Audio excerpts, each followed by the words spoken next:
Now it's your turn to practice using the exponent rules. You should first complete this example on your own in the lecture notes packet, then return to the video to check your answers. We want to simplify the following four expressions. In part A, n to the 11th times n to the 40th.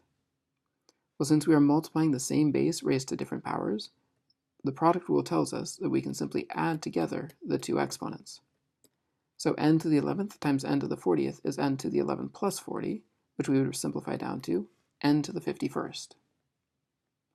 In part B, we have multiplication inside parentheses with 8y, really meaning 8 times y, and outside the parentheses we have a power of 12. The product to a power rule tells us we can apply that outer exponent to each factor on the inside.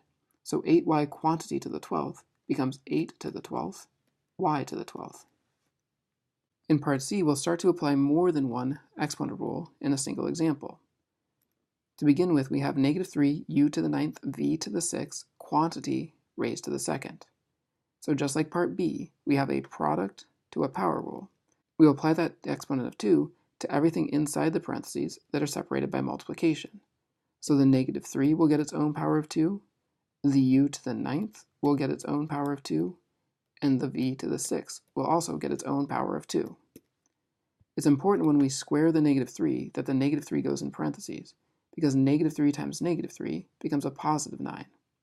To simplify the u to the 9th squared, we now need to remember when we have exponents inside parentheses raised to exponents outside parentheses that we are going to multiply. U to the 9th quantity to the 2nd is u to the 9 times 2, which is 18.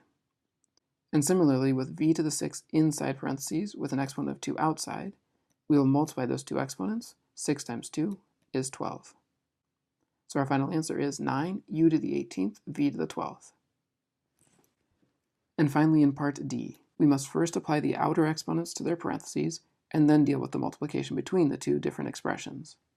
So x to the 3rd quantity to the 7th times x squared to the 4th. We begin with x to the 3rd in parentheses to the 7th. We multiply the 3 times 7 to get 21. Separately in the back, x to the 2nd in parentheses to the 4th, 2 times 4 is 8. So our first step was applying the power to a power rule to multiply those exponents. The second step is to now use the product rule. X to the 21st times x to the 8th. 21 plus 8 is 29, so we obtain the answer x to the 29th.